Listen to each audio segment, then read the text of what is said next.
Oh, whoa, whoa, whoa, whoa, whoa, whoa, whoa, whoa. We're moving fast today. Gotta get this show started. It's a great night on a Wednesday afternoon. That's a totally normal thing for us to do. Hello, beautiful people. Brian Brushwood here with Justin Robert Young. Let's have a great night on a Wednesday afternoon, the time that we always have a great night. Justin, how are you, sir? This is kind of like the happy hour time. This is like, it is of that ilk. It is of You know what? vibe. I actually have a lot of not fond memories about the situation that gave us happy hour, but that was a good groove, like all being scared and solitary together. That was a fun part, right? It's like the time that you started working out in prison.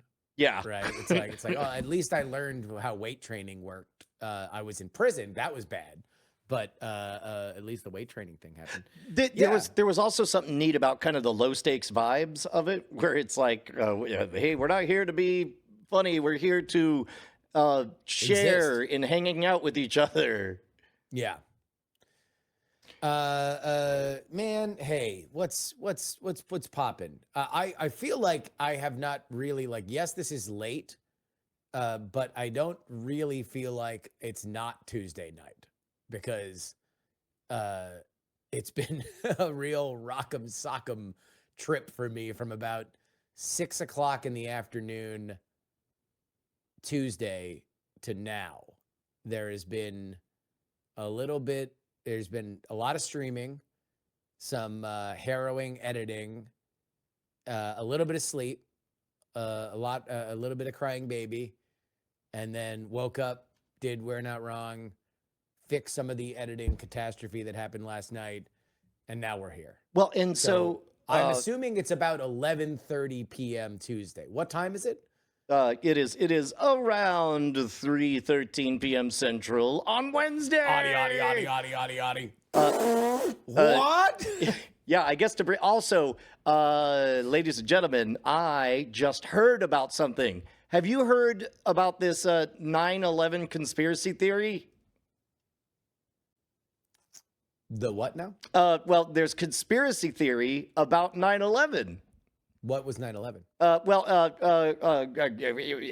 About the inside job. People are saying that I'm the general thing. Well, okay, don't undercut my bit. I've been working on this joke. Oh, sorry. What, Brian? Well, we moved the show from Tuesday to Wednesday on account of the whole world wanted to watch two weirdos yell at each other. That's the real thing. But somebody out there thinks that the conspiracy theory is that there was another reason we moved it to Wednesday, because today's the 23rd anniversary of September 11th attacks. Yes. I almost forgot. Almost forgot. There's one rule, Justin. One rule. Almost forgot. Didn't forget, though. Didn't forget. I'm going to never forget. Well, so back to the legitimate... Even when I'm dead, my ghost is going to come back and remind people about September 11th. Like, that's the one thing we've all agreed to. Never forget. So tell me a bit about how the debates went and how trying to cover the debates while also managing kids and all that stuff went. Well, I didn't really do anything. Ashley did stuff. The big difference is that we're not on mandatory feeding schedule anymore. Oh, so you did. You got off on that. Yeah, the first 2 weeks of a baby's life, you are waking them up anywhere between 2 and 4 hours, and you are feeding them whether or not they are hungry. So you're going to wake them up and you're just going to feed them because the baby needs to grow. So past 2 weeks, you're beginning to regulate their own schedule of how much they're sleeping versus how much they're eating. And that gives the blissful possibility, impossible before, that we could only feed the baby once during the middle of the night. Because before it was anywhere between 2 and 3, depending on when the first feeding window started. So we were like up later and then like boom, boom. So if it's like 11 o'clock last feeding, then it was like 2 o'clock in the morning, then 5 o'clock in the morning. So you had a couple shifts in between. Now and last night it happened where we only had one. It was around like 4:30, 5 o'clock, something like that. The problem was I was up until 2 o'clock in the morning trying to edit together this debate episode because I streamed the debate, and then boring nonsense. There was a problem with the upload of the interview, and so I did my best to try to hack it together. I forgot that there was another option that I wound up using this morning. And so now there's a better uploaded version of the episode, and it's about to be up on YouTube in a second. But yeah, so I go to sleep at about 3 o'clock, but based on my watch, I go to sleep at about 1:04 in the morning, and then 5:15 the baby is up. So I got about 3 hours and 43 minutes of sleep according to the old watch. And then past that, I slept a little bit more, like up until 10, like on and off. But yeah, I'm a little foggy, man. Well, so I'm foggy, the Daredevil sidekick. So have you got? Well, that was a good pull, actually. Yeah, that's who I am. Did Don't go fighting crime, blind friend. That's the kind of shit that comes out of my mouth. We are working on our law practice. Yeah, I don't know. Am I a good actor in the Netflix series? A lot of debate. But it's not like you guys were never able to both be asleep while the baby was there, right? How much of that time have you gotten? I guess it's too early to know whether or not you'll get a lot of that now that the baby's allowed to sleep as much as it wants. Well, what has yet to hit us, all of the problems with our sleep now has been system designed, right? What is now hitting us is the variance of the baby itself, right? So according to the manual, the baby over the next few days will be waking up, meaning that it will not just be a like sleep and eat and shit machine. There will be periods in which the baby is just up and moving, at which point now the question is, can we get it to sleep? As I understand it. And that's really where the like, I can't deal with this shit, you handle it trade-off, I assume, will become what happens. Well, and that's where you got to set like habit and routine. Have you given much thought as to what your wind down rituals are going to be, or are you just going to see how they emerge? Tell me what the fuck you're even talking about. Oh, well, there's babies are not unlike Nest thermostats in that they need to be programmed by behaviors over time, and so like you start playing certain types of music beforehand, and then they know that bedtime is coming, and then they start to, and then you maybe you sing the same song at the certain time. Maybe the last song is always the same song, and then there's something about like Callie's 11 and still insists that Bonnie tuck her in with the right order of blankets, like first this one, then this one, and then finally blankie, and then she immediately tosses them off of her body and gets up and says, "I have to go to the bathroom," and then flops back down to sleep. So no, we have not put any thought into that, but also I think we're still a little bit on frontier medicine here. 2 weeks into it, we're still in the let's figure out when to start feeding her. She makes a lot of noises though. I'll tell you this about a baby. Holy shit, the noises this child makes. Like what? Just weird. Like you got a real Michael Winslow of a baby. Yeah. It's like while she's sleeping, like both Ashley and I woke up at some point in the middle of the night and thought she was crying. She wasn't. Dead asleep, just making noises like. I'm like what the fuck? We go over there sleeping like a little angel. Cherubic. right? Just absolutely fast asleep. She she's being Julia the goose. Yeah, I mean, look, she is a real honker. That's true. That's true.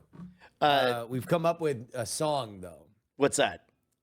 and this is a thing. Ashley and I have always come up with weird songs and shit like that. But she's named Bella, right? Yeah. Little Bella baby Aurora. Yeah, little baby Bella. And so, you know the song "Peanut Butter Jelly." Peanut butter jelly time. Peanut butter jelly time. Yeah, Peanut butter yeah. jelly. Peanut butter jelly. Peanut butter jelly and a with a baseball bat. Yeah. Peanut butter jelly. Peanut butter.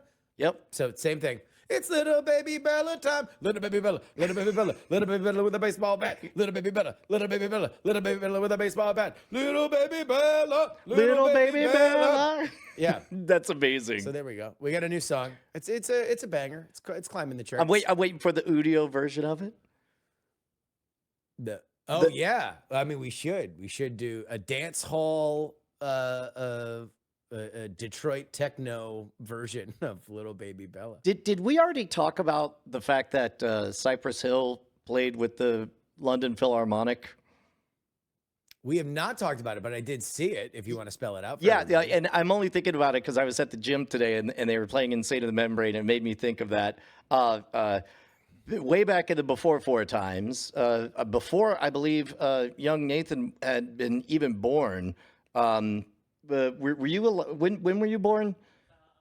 Oh, hold on, let me turn you on. Go ahead. I'm 03.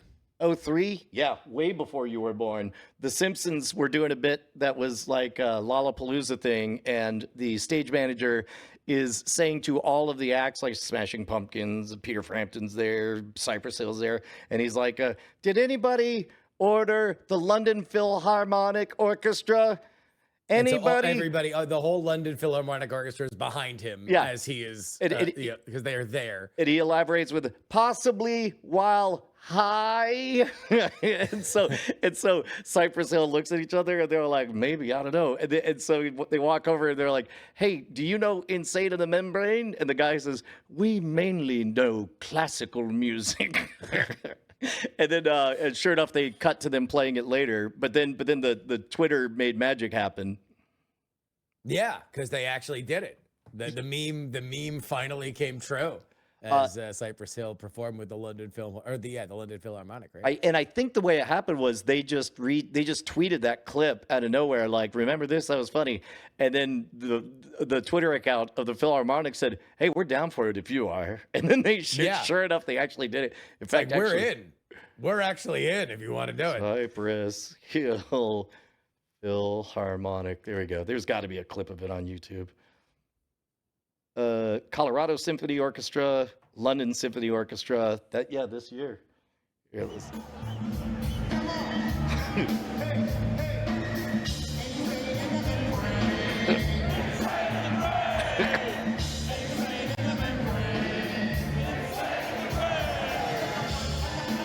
Yeah, I guess you have to jump forward to get the.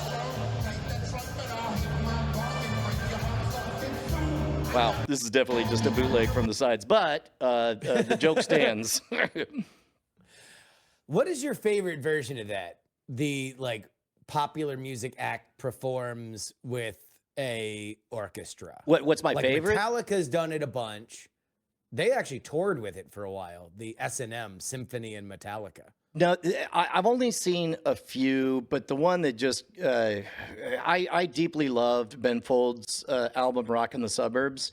It's my favorite thing that he's done, and it was just it was one of my tour jams back at the peak college days, and he did the opening track with I think it's the Sydney Orchestra or something, and so it's like they do this giant, outrageous crescendo. Well, screw it. Let's engage in some copyright violation. Do you have a favorite?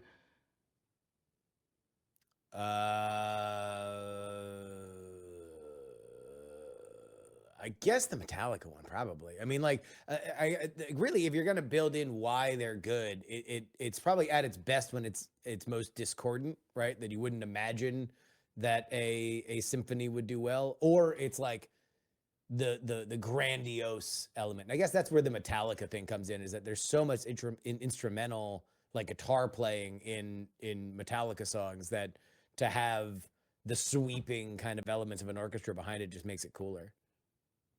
Yeah. So here we'll find that one next. But this is him in Perth, Australia. This is them doing the. So you actually, it's one of those things where it's like you don't know what they're about to start playing, but it builds up to the opening riff of Zach and Sarah.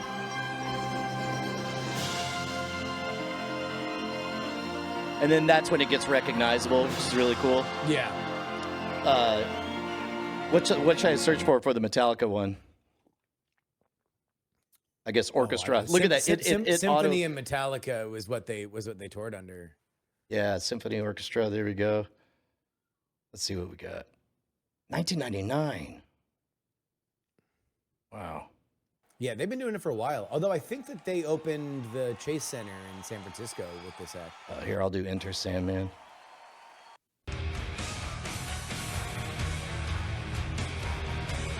So this feels like...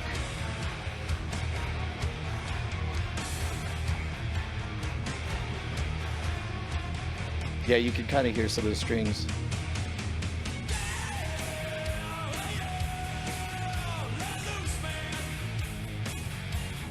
Let loose, man! Big my bullet, man! We hate Napster! Yeah, this was like peak suing the fans, right? For Metallica. Yeah, but it's back also. It's before they did their kind of hipster loungy look that they tried on for a few minutes. Wait, you mean Load? Yeah, I never really gave it a proper chance. Load was their alternative album. Ah, yeah. They kind of went from metal to alternative, and it was a big controversy, Brian. There was a big controversy. What was it? Yeah, they did. People didn't like it. The metalheads were like, "Get the fuck out of here. We don't want to. We're not here for your flannel, man. We're not here for your wallet chains, bro. We're not here for your corduroy pants. We want ripped shirts and jeans and yelling to the point where we don't know what you're saying. We don't want to understand the lyrics. We're metalheads, baby. And all we want is guitars. We want guitar solos that last so long we forgot what song it is. That's what we want. We're metalheads. Damn it. Yes. So that was my favorite moment of the debate last night. Yeah. Let's close the loop on the debate. So no, let's not. I've talked so much about it. Okay. I mean, what do you want to know? What do you want to know? Just give me just fucking tell me what do you want to know, man? What do you want to know? I'll give it to you, man. Okay, that's fine. Don't you badgered me. I'll tell you what you want. Go. The only thing I want to know is whether or not you saw the Twitter of how the cats and dogs meme exactly lines up with the Peanuts theme. Hilarious. That's very funny. I did see that. Very funny. Yeah. Shit, I guess we gotta play it. I only have it on my phone. But in the meantime, I'll tee up this story. I ended up going to, I took my daughter on a date. Here we go. Huh? This is tweet of the night. It says, there we go. They're eating the dogs, the people that came in. They're eating the cats. They're eating the pets of the people that live there. So good. It's pretty good, man. It's pretty good. It's pretty good. Good. So this is a true story in 3 parts. The weather was just supreme on Sunday. I think it was Saturday. We came by to visit and peek at the baby, but Sunday it was just so gorgeous that I'm like, you know what? I'm gonna go for a bike ride. Hey Bonnie, we should go for a bike ride. And she's like, I'm not gonna ride a bike. And I was like, Callie, you want to go for a bike ride? And so I pull out that old rad power bike, the e-bike. Yep. It's got the seat in the back that Callie can sit on. And I'm like, where is it? And Bonnie's like, man, does that thing even run? It's been plugged in. Like, won't the battery explode? It's been so long and unused. I'm like, it's fine. And so I lift up the front to move it, and the front wheel is totally flat, falls off. The front wheel literally falls off because it wasn't fully attached and rolls away. I'm like, it's fine, it's fine. I get it. Yeah. And I wedge the wheel back and I twist it and I lock it in. And then I'm pumped in, you know, I get it to 40 PSI. Each of the back tire totally flat. Totally, okay, good. Hey, I think there's a helmet. All right, come on, Callie, let's go. And so we go up and she's like, be careful, I don't, And so we go riding. We ride across over into the neighborhood across the street, which has the better hike and bike trails. And so, you know, it's like no agenda. We're just going to ride around. And so we stop at the first playground. She plays a little bit. I snap a picture of her playing on the monkey bars and send it to Bonnie like, look how much fun we're having. And then, you know, the second one, she's on a swing. Look at, we're running around having a good time. And then we ride up and we pass a fire station, and I'm like, you know what? That fire station is just wide open. You know, sometimes when they're not fighting fires, they're usually pretty friendly. You want to go see if we can take a look at the fire station? And so we go up and we walk up, and there's like one lone EMT guy. And I'm like, hey, we were just wondering. He's like, yeah, no, nobody's here. It's just me. And I was like, well, I just figured maybe we could. And I'm like, oh, I'm so sorry. I'm Brian. And he shakes my hand. He goes, Brian Brushwood? And then, and I'm like, yep. And he goes, oh, and then he looks down at Callie. He goes, that means I know you too. And because Callie's been on some episodes. And then he gets excited to show off, you know, his ambulance and stuff. And so, you know, he pulls out the gurney and shows how the hydraulics works. And Callie's just like, this is so cool. This is so cool. And I'm like, oh, we should take a picture. And so the guy's like, oh, you want to hop on the gurney? Yeah, sure. So Callie hops on the gurney, smiling. Oh, no. I snap a picture. No. I see where this is going.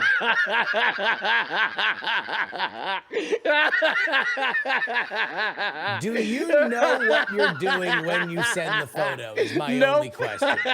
You have no idea. This is all the same as the swing. This is the same as the monkey bars. You're just like, LOL, we're having so much fun. So, yes, it went exactly the way you would expect.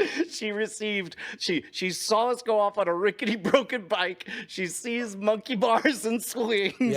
And then with no context, a gurney and an ambulance in the background. Oh, and Bonnie was displeased. Yes, yeah. Man, people be worrying. One time, I had some photo editing software on my iPhone, right? And so it was when we lived in Oakland. I took a picture. You've been on the roof of my old building. Oh, yeah, no, it's primo. Perfect cigar smoking. Perfect for dope smoking. Perfect for crack smoking. And so I took a picture of the landscape, and then I made like a rap album for Dr. Bird. And I forget even what it was called, but I perched Doctor on the top of one of the buildings, and it was like street bird rap or whatever I put. And I sent it to Ashley because I'm like, oh, look at what a fun little art project. She calls me panicked. When did he get out? Because she thought it was an actual photo of Dr. Bird having escaped? No, I was like, what do you mean, when did he get out? She's like, well, he escaped. He got out of the cage. He's outside. And I'm like, no. Like, look at the photo. It's a Photoshop of Doctor who's the size of like 3 stories, like relative to what he actually is. Like, and she's like, oh, I thought that's how you were telling me that he got out. So she's like, well, if Dr. Bird did escape, I'm certain that Justin would have taken the time to put together a giant funny bit to say, yes, LOL, Bird escaped. Which, to be fair, made me wonder about how I represent myself to the world. Yeah. Like, am I so fundamentally unserious? Am I some sort of like a bizarre creature that does not speak in any kind of sincerity? I'm just a bells and whistles. Like, when I tell everybody that my mom died, I'm gonna do it by breaking a plate on my head. He's like, you get it right. I'm like, well, no. Yeah, no, we're flawed humans, you and I. Yeah. So Bonnie was not pleased with that. She was assuming that No, it took something a bad. lot of apologizing, and she was like, "That was not cool. That was not funny." I was like, "Wasn't meant to be funny. Wasn't Not meant to be funny." Literally just meant to show you how cool of a time we were having, that like we met an EMT person and Callie was really having a good time. was a unfortunately awesome narrative. Hey, while we're talking about Callie, let's talk about the business at hand. Oh, there is a Kickstarter that has currently been kicked. Yeah, dude. If you go to Callie's Cards, CALLIESCARDS.com, it will forward you to the now live Kickstarter. Holy fuckaroni! There's already 5 backers, and there's already $500 in there. And you launched it like minutes before we went live. 1 minute before we went live, and that's crazy. Okay, well, that is awesome. Thank you to everybody who chipped in and took a look at the preview and helped clarify stuff. Like, there were a lot of rough edges that needed to be sanded down. Everything from adding subtitles to adding a clarifying part of the video that explains all the stuff in the text so you don't have to read the text, to the very last thing that happened was enough people said, "Hey, could you just do a real tiny TLDR at the very beginning so I know what I'm buckling into with the 7 scrollable pages of photos and explanations that come afterwards?" And so I just rattled off the following, those greeting cards with crazy pictures on the outside, and then you open it up, find out like a chimpanzee or an elephant made one. This is like that, but better, because it's sad, scary thoughts as seen through the eyes of a 9-year-old little girl. And once you see it, you're going to smile, and you'll keep that smile because the thoughts won't seem so big and scary. And then after that, it just goes into how cool Callie is, and then examples of like the pictures on the inside and the outside of the cards. And basically, as I understand it, Kickstarter just really wants to see grassroots. So even if you got $1 and you feel like it's haunted, then you could give $1 to back it with no rewards. Let's go ahead and play the video. Let's play the video. Okay, well, we did play it before, but this is the extended version. Did we? Hello, Yeah, I'm we did. Callie. We did last week or the week before, I think. I don't know if we did. But Yeah, you've been Hello, sleeping. I'm That's all Callie right. Brushwood, and you adults ask some strange things. Why am I special? Why am I alone? What if there's an all-powerful being in charge of everything? So I've decided to make some greeting cards based off of the things I hear you say. Yes, you specifically. Introducing Callie's Cards. An existential crisis extravaganza. Your words, my art. Birthdays, anniversaries, quinceañeras, silver anniversaries, golden birthdays, golden quinceañeras, a 75th birthday, bat mitzvah. Callie's Cards are available right now at calliescards.com. 100% of the proceeds from Callie's Cards will go into funding the education of me and my 2 sisters. Cause somebody's gotta pay for this. If it doesn't say Callie's Cards, set it on fire. Whenever you laugh, it makes me think that I'm saying something bad because you laugh at bad things. You did laugh at that guy when he bit his finger off. And so after this, it's just an explanation of various tiers of benefits, and but that's the meat of it. It's like how did this come together? Give us the behind the scenes peek at this, because you first told me about this as just a thing that Callie and Bonnie were doing months ago. Yeah, well, they've been doing it for a long time, and Bonnie. In fact, let me see if Bonnie wants to come share. She could be the invisible wife. She would hold on. Wanna explain Callie's Cards on the show? By the way, up to 566. Holy moly, this is really exciting. I'm hoping. Oh man, that's really fun. Callie started at age 9. She's age 11 now. And just, over the course of however long, Callie would hit Bonnie up for an idea, a big scary thought. And Bonnie would share, and Callie would, pick which ones she liked and go off and just draw pictures representing everything from income inequality to the idea of aging. Just a drawing of an old person that says you will get old too one day. The idea of being small in a big universe, or indecision. Or my favorite is this one, where normally if someone's religious, they're terrified of the idea of there being no God. But when it comes to the God question, Callie phrased it as, there's a scared little girl thinking, what if there's a super powerful being in charge of everything?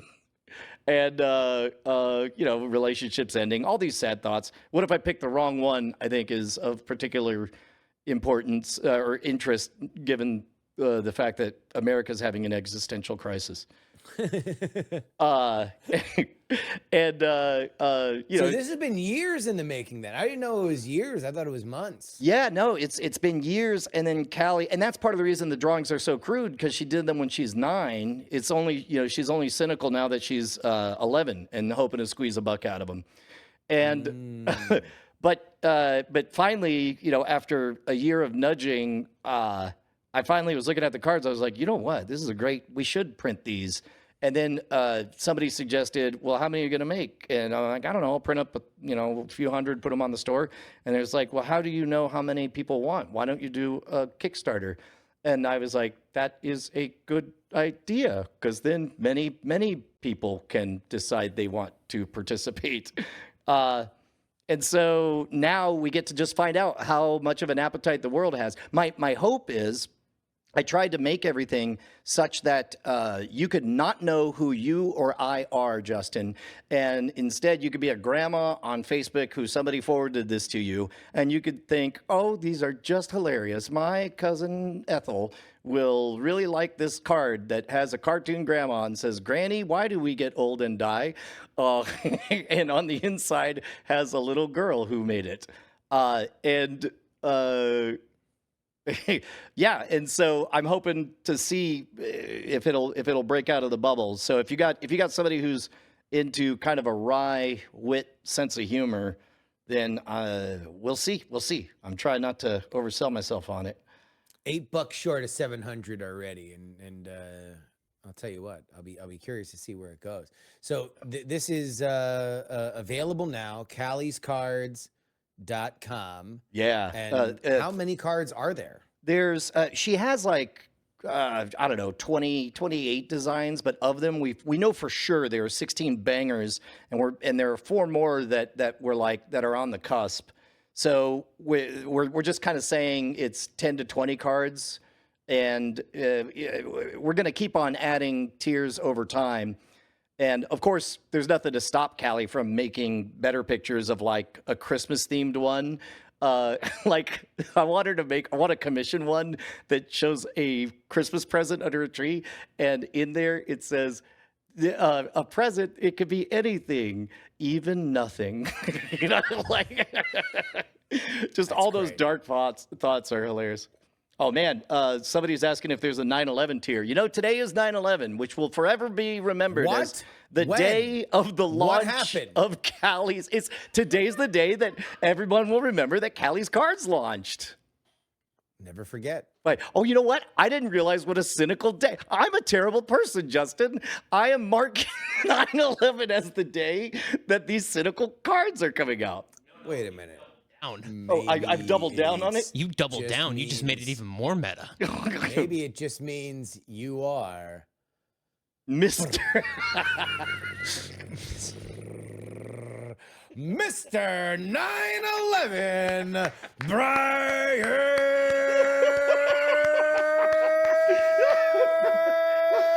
Brushwood. Let's roll. Oh no! Roll the dice on my career.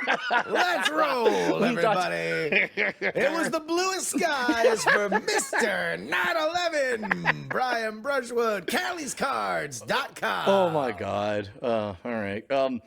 Okay. By the way, because we're not done fucking hoovering you for money, patreon.com/greatnight is where you can go to support the show. Get a bonus episode each and every week, including one that'll come out tomorrow, because We love talking. Heck 2 yeah. and 4, you guys. We've decided that in order, we like to talk, and we like to talk in front of people who have to listen to us. And what we like best of all is being paid by those people while we get to talk. Mostly that. It's mostly, yeah. Mostly us the getting third that. one. Mostly the third one. It's like when Darren Brown, the magician, used to have all his like disclaimers before his specials. It's like everything you're about to see has been done with science, neuro-linguistic programming, the sheer odds of a chaos magician, and card tricks. It's like everything's card tricks. It's like, okay, I get it. It's a card magic special. Exactly. It's like they had like all these. It's like meteorological study, holograms, and magic tricks. It's like, okay, but it's cool that you put a bunch of stuff in front of it. Yeah.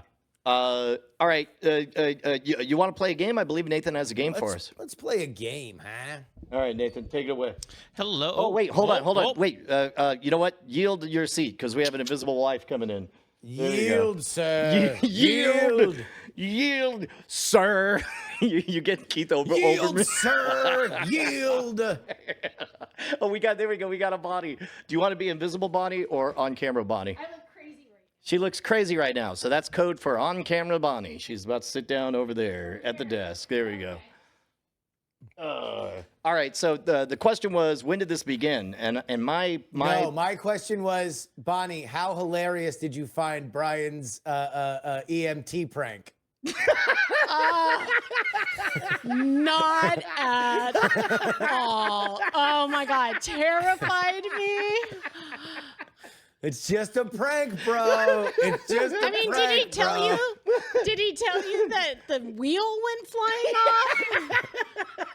that was the foreshadowing in Act 1. Yeah, Yes. no. He told me, and like as soon as he got to like, and then I took a picture of her on the gurney. I'm like, did you have any idea what you were saying? Did it even cross your mind what you were sending to her? Not one bit. You walked up just as we realized. so that, let's- You walked up just as we realized that September 11th can now be remembered as the day that we launched Callie's cards. Oh no! Oh my gosh! Yes. Well, you know what? For an existential crisis cards, I think Yeah. that is kind of like in keeping with the spirit of the whole thing. So, all right. Whatever happened to Tier 7? Oh. You're bad. No, No. too far. Okay, Yeah. I guess maybe I'll have to wait until my daughter's 9 years old to draw a picture about it before I can make that joke. Bonnie, when did this start? What was the beginning of the Callie's existential crisis drawings experiment? Okay, well, she started like at the beginning of the pandemic. So there was some unsupervised drawing going on while I'm like managing other kids who were trying to get educated too online. It was all really weird. And anyways, I came down and she had taken a poster board and glued it to one of my walls. So like the whole poster board had glue on the entire side and it got stuck up there with all these Post-it notes that says, "Why am I alive? Where are we going?" And then she drew like spirals and all this stuff. It was just like That's super not ominous. like yeah. I mean, it was really avant-garde kind of art kind of stuff. Oh, And here we I'm go. like, I found the picture of Oh, it. you found the picture? Yeah, Yeah. hold on. Let me throw this on here. Bonnie posted the metadata to prove when it was. There you go. Take a look at this, Justin. Yeah. I don't know if you That's saw hilarious. this. She was 7 years old, and it says no, yes, why? Just the letter Y, and she says, "Is life and what is death? DETH." And then just a post-it that says, "What is time? Who am I? Can I live? When and why be?" This was for an audience of nobody. She did it for Yeah. herself. Yeah. Now that was in 2000. Yeah. When? 2020. 20. Okay, so this is before. This is 4 years ago, Yeah, so that's she when would the have been lockdown 7 was. years old during lockdown. This was, as a Oh, matter it of fact, was during lockdown. yeah.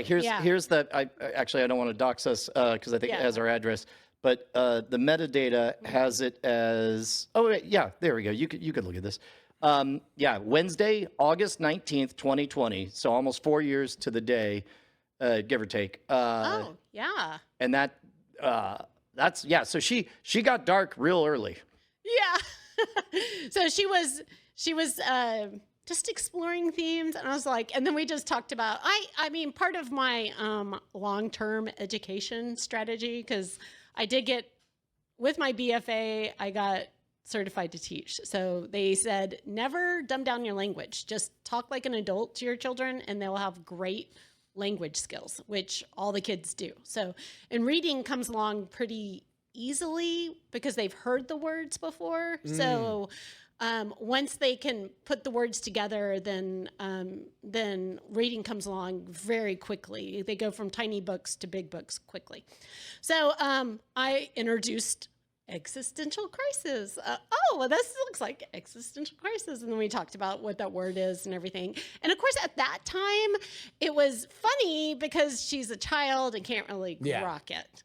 But there was a time more recently that we began to re-explore this project, because we kind of like went through different phases where she was seeking to make, you know, these cards, and she was seeking out ideas, and she was listening and gathering ideas and making these cards. But then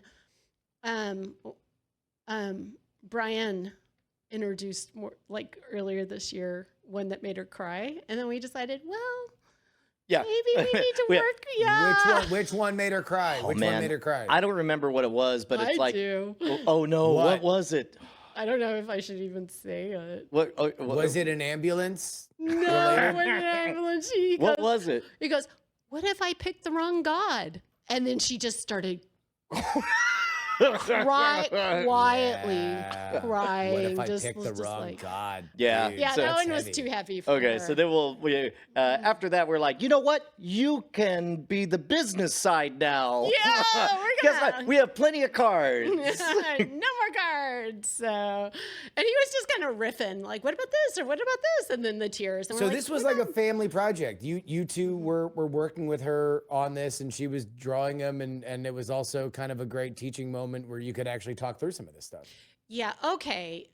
So we're in lockdown, right? Yeah. And then what do you do with the kids all day, every Yeah. day? And she is hungry for information. She's like, anything I can get, right? Anyways, this is probably the 500th business that she has set up. So like she has like an area of our house where she puts, is like a lemonade stand, but like, you know, there was Callie stickers and there was this and there was one time she created her own currency that she gave away for free so that she could make sales at her store to get back her currency. So she's very entrepreneurial minded, and we just we're like, okay, well, how can we build on this? And we're always building on it. And so now this is kind of like just taking it to the next whatever. And also, she's going to be expensive to educate. This 'cause is she's a the new thinker. thing. Yeah, she's a thinker. But one time she made a bus out of cardboard box. And so that lived in our house Okay. for about 2 years, where she just moved it from room to room with all her teddy bears and everything. And it's just like, she thinks, she problem solves. And she's funny. She's so funny. So where is she at on this? Is she excited with the launch? How has the Callie reaction been to the professionalization of this this operation? Some might say exploitation. Oh yeah. Well, she's of course loving the attention, and we had fun Yeah. shooting the video. And then because it was Brian and I, it was just real easy. That was like 20 minutes of us just having fun. And so so she enjoyed kind of hanging out with mom and dad on it. And then all the conversations have just been fun, you know, because we just want to keep it light. And Have you put thought into what it is going to do to an 11-year-old's mind to obsessively refresh Kickstarter? You know what? Oh, she's not allowed. Yeah, we may Really? we may forget to even let her know that it's out there. She may ask if it's going, and we're like, it seems to be going good. That'll be about all she hears. Yeah. Really? Yeah. I mean, everything's But just she's gonna go business minded. You don't want to put the numbers in her head. Well, I might tell her I have great news. We hit our goal on the very first day. How exciting. At some point she's going to know, but I don't want her to. Well, and you know what? She knows that the website is calliescards.com. She's probably just gonna go. I mean, yeah. Yeah, well, I don't know what you think you're hiding. No, I you're don't right. know. You're right. I mean, yeah, that would be the natural next step. But also, I mean, don't want her to besides, get a she's big already head. trying to game other, tweens out of their Animal Jam currency with, like this is probably like she already understands that process. Like understanding number go up mean good is probably going to be a walk in the park for her. Hey, by the way, that Animal Jam thing was really important discussions on morality of store ownership. Well, I mean, you're laughing, but I'm Go like, on, yeah. Yeah, Like, you're I talking to mean- the right people here. Yeah, no, we have definitely made sure that she has ethical standards when she puts up her little store, and she did too, because she got scammed a couple times, so she did not want to be one of those jerks making a child cry. Or explain this process for people who are not enmeshed in the Animal Jam world. Oh, well, Animal Jam. Actually, I really like it at a certain age group, like younger demographic, because they get to be social, and there's a little bit of like playing with dolls, but they're little animals online, right? So they go around. So it's an online social network. Right, and the thing is, it's pretty heavily guarded, so you'll get kicked off if you try to give out phone numbers, or Yeah. there's all these rules, and Heavily modded. yes, it's very modded, and so you got to be very careful. And one time she like spelled something out, and in the middle of the word it said die because it had DIE, but she had done it like in all caps with spaces in between. So the mods made her stop playing for a week because it said die, but she didn't, And meanwhile, she was just saying the in German. Yeah, die.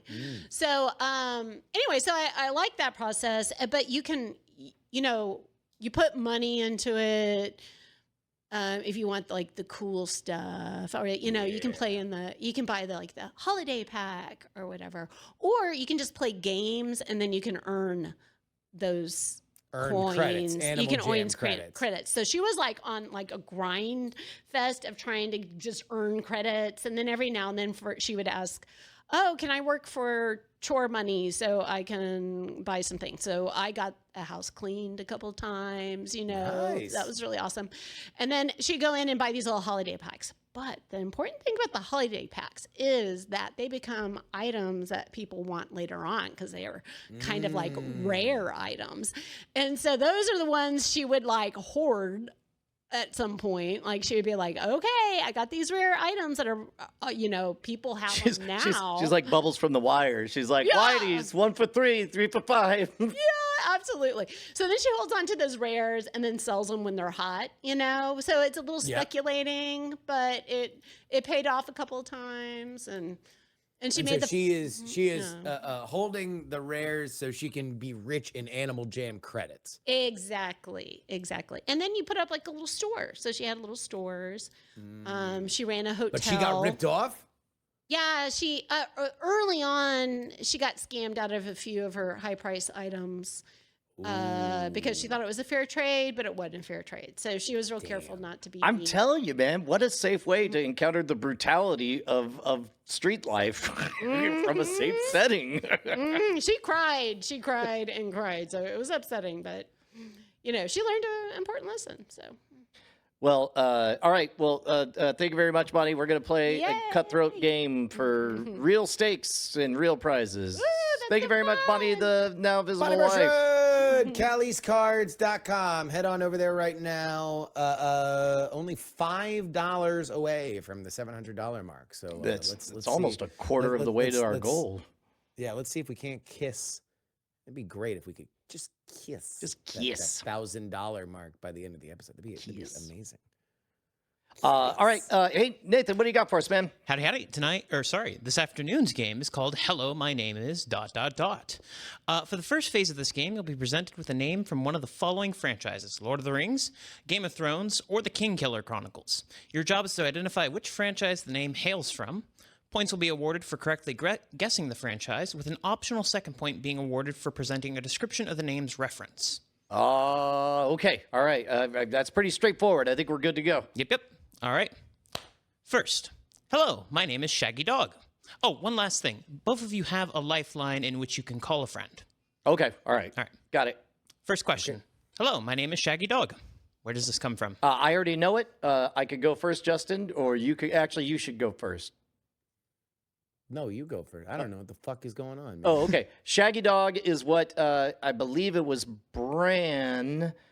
No, it was Bran's even younger brother. That's what he named his direwolf in Game of Thrones. The youngest Stark named his dog, his wolf, Shaggy Dog.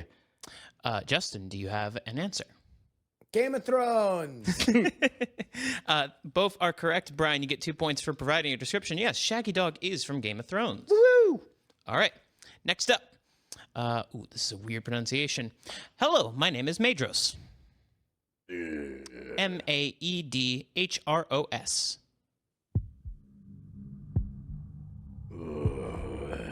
I think he's a DJ. He DJs in Ibiza. Maedhros. So that's Lord of the Rings. Sorry, I was up till 6 listening to Maedhros. Were you at the Maedhros set?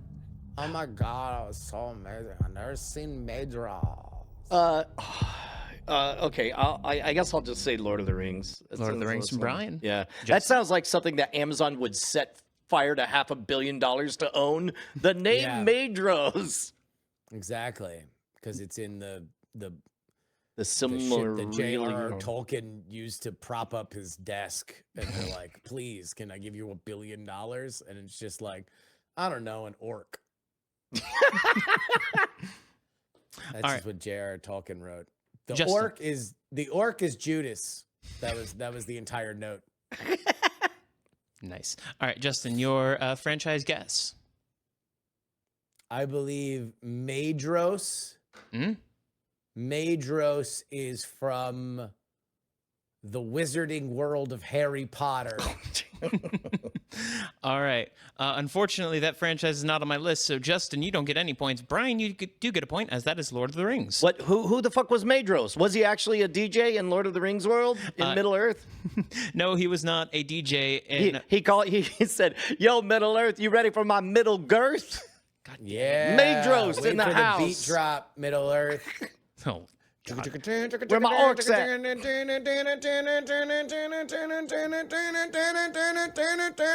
Rings of power. God damn it. And all of them were deceived. Maedhros is the prince of Noldor, the eldest son of Fëanor, of the subsequent house. He died. I regret my question instantly. Go on. All right, going on. All right. Hello, my name is Felurian. Oh, I do know this one, but Felurian? Felurian. Felurian is in Star Wars. Felurian, it runs a chalet in the snow-dappled hills of Kashurbaderb. And it's only there that a wayward Jedi named Steadfastman Steadfast becomes a true one with the Force and shreds a sweet ollie with his snowboard, which is called it's called a snowboard in Star Wars, but it's spelled with 2 zeros. All right, lock it in. So Floridian. Floridian ran for presidency and was on the debates last night. But Felurian is from King Killer Chronicles and is a famous kind of demigod sex being. That is correct, Brian, bringing you up to a total of 5 points. All right, we are now at halftime, so I can introduce tonight's prize. Uh-oh. Oh. Hailing from Half Price Books is a foot-tall trap jaw. Oh my God, from trap Masters of jaw! the Universe. Where's Paul when we need him? Paul Mattingly would go freaking nuts giving us 18 verses on Trapjaw. But yes, you will be competing to own Trapjaw. However, we're now at the second phase of this game, so things are going to change up a little bit. Trapjaw from Masters of the Universe, yeah. Yes, Masters of the Universe. All right. Welcome to Phase 2. You will now be presented with a name and a description from either Lord of the Rings or Game of Thrones. Your job is to correctly identify if the description is true or false. But before we begin, we have a pretty gnarly point discrepancy, so Justin, you get a bonus point. Or sorry, not a bonus point, a bonus question if you can grab it. This is not from any of the franchises we've talked about before. There is one name you get to try and guess. Hello, my name is Reginald Barclay. If you can get this, I'll bump you up by 4 points to make it even. Reginald Barclay is from World War II, a franchise that was very popular in the 30s. Yeah, a lot of people are trying to retcon that franchise. Oh, dude, the fanfic on that is just out of control, dude. Like, there's some really gnarly fanfic on the World War II franchise. Yeah, all right. So that's Reginald Barclay? I don't know, man. Who Framed Roger Rabbit? It's from the Who Framed Roger Rabbit extended universe. I am so sorry to everyone in the chat. Unfortunately, Reginald Barclay is from Star Trek, so you do not get this point. All right. It's close. Just wait, did you say the original Star Trek? Next Generation. Oh, okay, I was about to say, Yep, yeah. yep. Nope.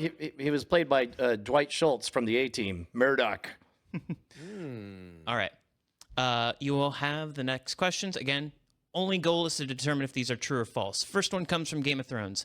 Grey Worm is a notorious pirate formed for raiding merchants, vessels, and amassing fleets of ships in a strategic sea.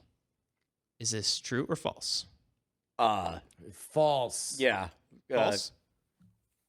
No, he's the eunuch. He's the eunuch that runs Daenerys' fucking protection racket. Also, hell of a rapper. Nice, He nice. was. Both of you are correct. This is, in Dr. fact, Ken. false.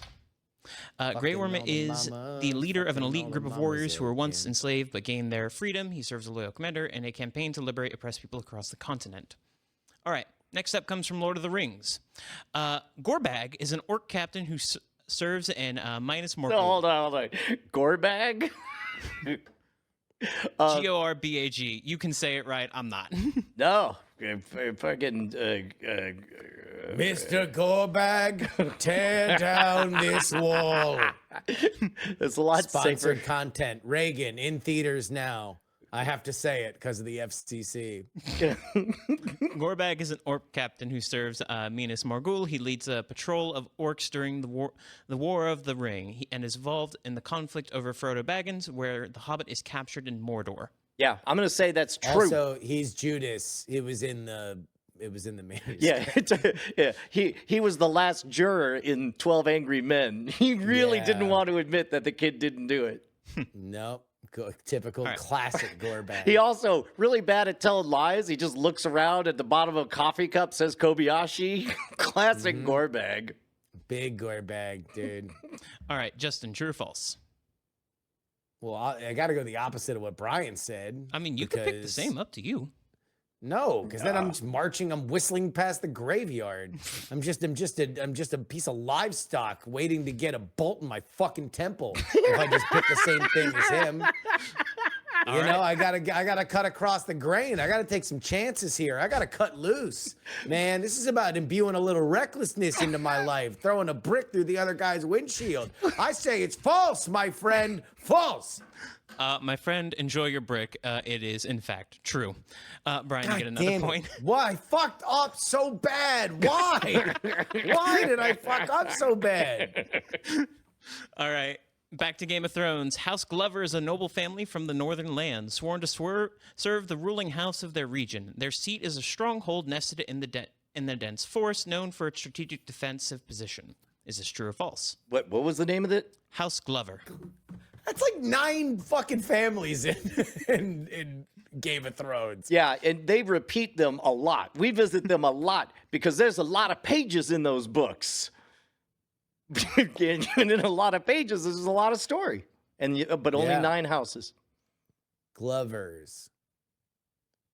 Sir Danny of Glovers. Yeah, Sir Donald of Glovers.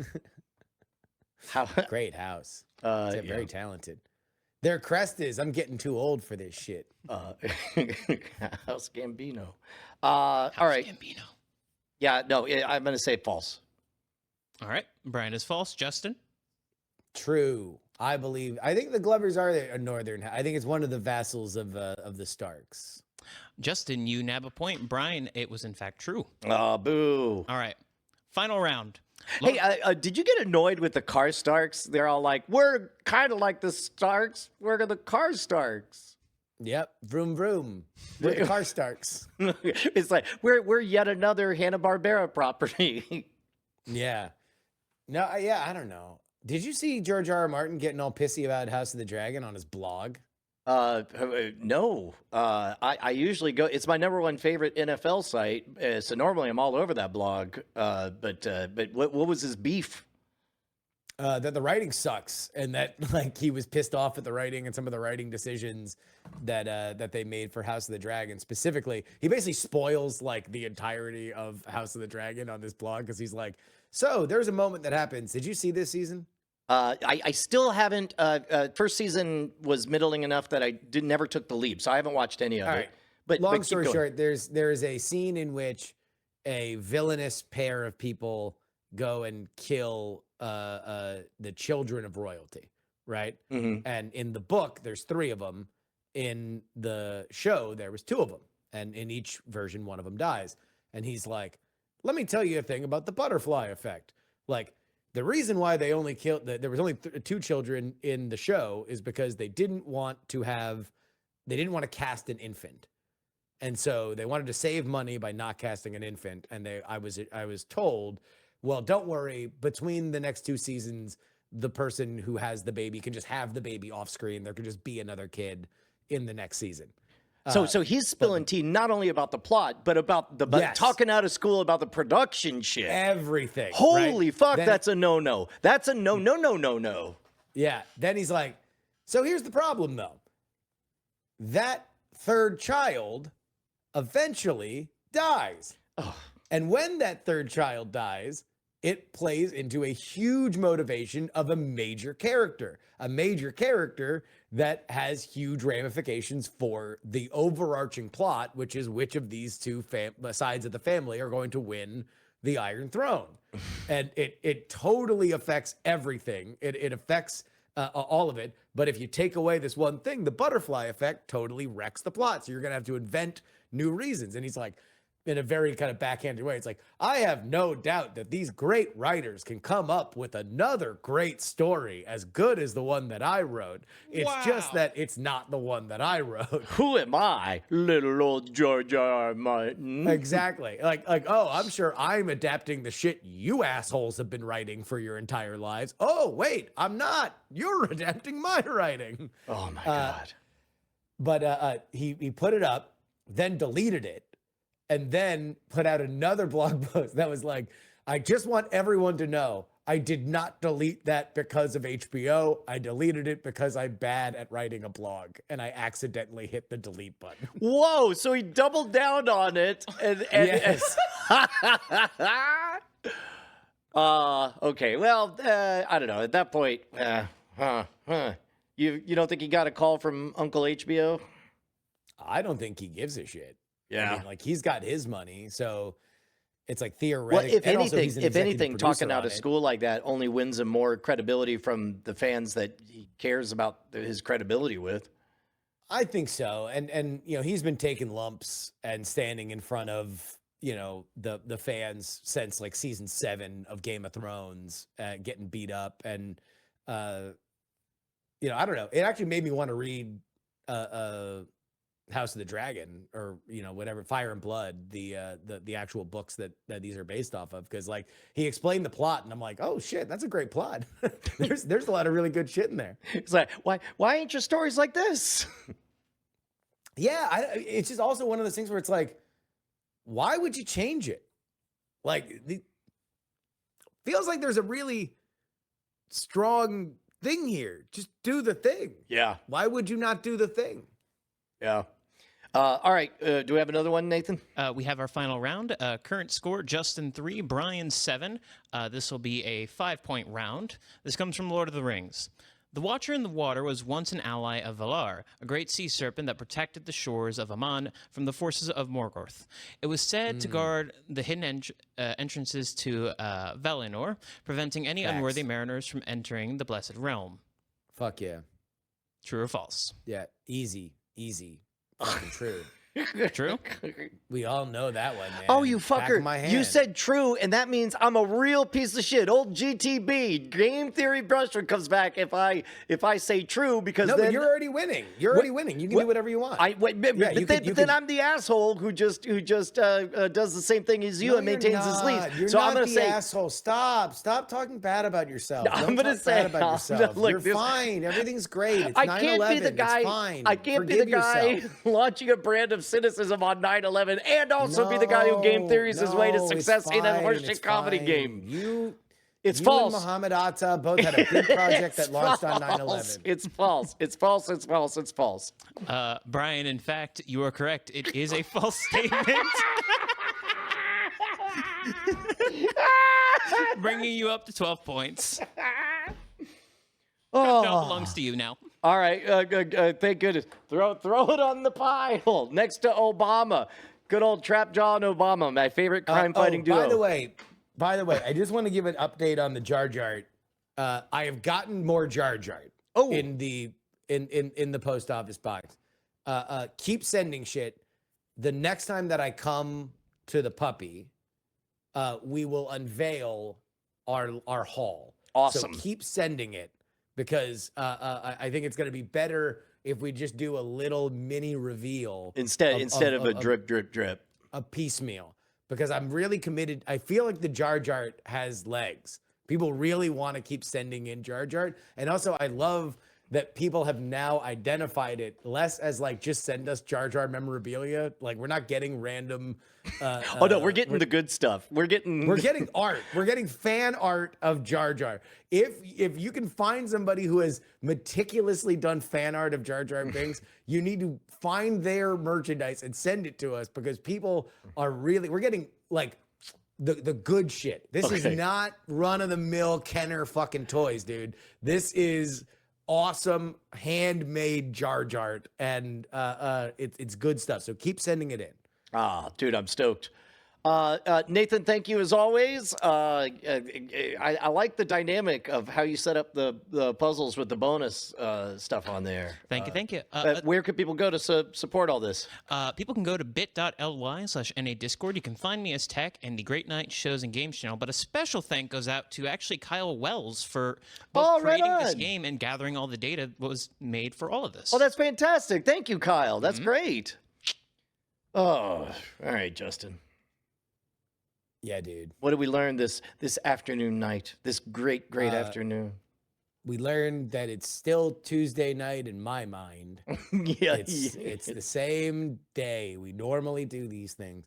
No, we learned that Gorbag's a piece of shit. It's a real piece of shit. Seems like the kind of person who would launch Callie's cards at CALLIESCARDS.com on September 11th. Real at the most highly divided time of the year. We learned that it's just a prank, bro. It's just we we learned that boy oh boy is Justin over that debate. And we mostly learned that it's been a great night. All right, yeah, you're on the same channel as the song, so I can play the song now. There you go. Love you guys. Shine on, you crazy diamonds. A great night, a great night. And I don't want to wait another week for another motherfucking great night. Brian, you know I get so low when you are not around. I guess I need some heroin to turn my day around.